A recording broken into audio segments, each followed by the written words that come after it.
मंडळी, ही आहे उपासाची अगदी झटपट होणारी डिश. याला आपण भाजणीचं मोकळं किंवा उपासाची उकडपेंडी असं म्हणू शकतो. तर ही कशी करायची ते आपण आता बघूया. पण मी तुम्हाला सांगते, इतकं पौष्टिक आहे आणि अक्षरशः 7 ते 8 मिनिटात तयार होतं. आता ह्याच्यावर तुम्हाला लोणी वगैरे घातलेलं दिसत असेल, पण डाएट कॉन्शियस लोकांनी किंवा ज्यांना नको असेल तर त्यांनी नाही घातलं तरी चालेल. चला आता हे कसं करायचं आपण बघूया. नमस्कार मंडळी, हेल्दी फूड कट्ट्यावर सगळ्यांचं खूप स्वागत. उपासासाठी मी एक जरा वेगळी अशी छान रेसिपी आज करून दाखवणार आहे. तर त्याच्यासाठी मी ही घेतली आहे उपासाची भाजणी. जी अवेलेबल असेल ती उपासाची भाजणी घ्यायला हरकत नाही. तर आता या उपासाच्या भाजणीचं मी करणार आहे मोकळं.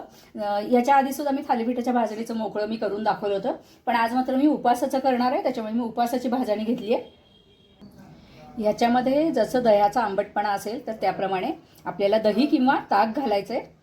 हे दही आंबट आहे तर त्याच्यामुळे मी हे फक्त 2 चमचे घातलेलं आहे. आपल्याला किती हे करायचं आहे, आपल्याला किती जणांसाठी करायचं आहे त्याप्रमाणे घ्या. मी हे साधारण 1.5 ते पावणे 2 वाट्या उपासाची भाजणी घेतलेली आहे. थोडक्यात म्हणजे ही उपासाची उकडपेंडी असं म्हणायला हरकत नाही. थोडं आलं मी ह्याच्यामध्ये खिसून घालणार आहे. तुम्ही वाटणात जरी घातलं तरी सुद्धा चालेल. यातच घालूया चवीप्रमाणे मीठ. हे बॅडगी मिरचीचं तिखट आहे, त्याच्यामुळे तिखट नाही आहे. याच्यात पाणी घालून सैलसर असं हे पीठ आपल्याला भिजवून घ्यायचं. हे व्यवस्थित मिक्स करून घ्यायचं. साधारण अशा कन्सिस्टन्सीचं पीठ आपल्याला पाहिजे. आता हे आपण फोडणीस टाकूया. साबुदाण्याची खिचडी वगैरे खाऊन कंटाळा येतो नेहमी, तर त्याला हा छान पर्याय आहे. हे शिवाय मुलांना पण आपण देऊ शकतो याच्यामध्ये कमी तिखट वगैरे घालून, मुलं ज्या वयाचे असतील त्याप्रमाणे. कारण ह्याच्यामध्ये राजगिरा आणि बगर हे सुपरफूड आपण वापरलेलं असतं, तर त्याच्यामुळे वरिष्ठ नागरिकांसाठी किंवा एकूणच हा खूप छान पौष्टिक असं ही डिश तयार होते. या स्टेजला तुम्ही चव पण बघू शकता. मीठ आंबट वगैरे बरोबर म्हणजे कमी असेल तर तुम्ही याच्यामध्ये अजून ॲड करू शकता. आणि याच्यात जर तुम्हाला दही वापरायचं नसेल तर तुम्ही लिंबू वापरू शकता, पण दह्याने जास्त छान चव येते. तर एकीकडे मी कढई तापत ठेवली आहे. उपासाचा पदार्थ आहे तर त्याच्यामुळे मी हे तुपात करणार आहे. तुम्हाला तूप नसेल वापरायचं तर तुम्ही तेल जरी वापरलं तरी सुद्धा चालेल. 1-2 चमचे तूप पुरेसं होतं. उपासाचा पदार्थ असल्यामुळे जास्त आपल्याला मसाले याच्यात वापरता येत नाही, तर थोडीशी अजून छान चव येण्यासाठी हिरव्या मिरच्या आणि शेंगादाणे मी थोडंसं जाडसर असे मिक्सरच्या भांड्यामध्ये वाटून घेणार आहे. पण हे ऐच्छिक आहे, नाही घातलं तरी सुद्धा चालेल. तूप छान तापलेलं आहे. याच्यामध्ये घालूया जिरं. जिरं छान तडतडली पाहिजेत, नाहीतर ती कच्ची जिरं अजिबात चांगली लागत नाहीत. तूप आणि जिऱ्याचा मस्त वास येतोय. जिरं आपली छान तडतडली आहे. आता हे जे आपण भाजणीचं मिश्रण तयार करून ठेवलं तर ते आता त्याच्यामध्ये घालूया.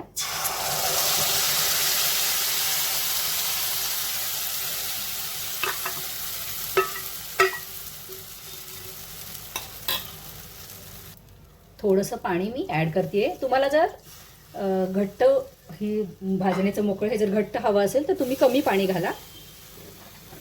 हे असं थोडंसं सैलसर असं तयार होतं. उकडपेंडी, उपासाची उकडपेंडी पण म्हणू शकता तुम्ही. आता ह्याच्यावर मी झाकण घालते. एक छान वाफ आणूया. मुळात काय आहे, भाजणी भाजलेली असते त्याच्यामुळे हे व्हायला फारसा वेळ लागत नाही.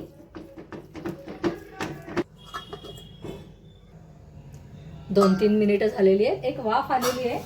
आता आपण ह्याच्यामध्ये जे आपण शेंगादाणे आणि मिरचीची जी भरड करून ठेवली तर ती मिक्स करणार आहे. आणि परत एक वाफ आली की ही आपली डिश तयार होईल. फार वेळ लागत नाही व्हायला.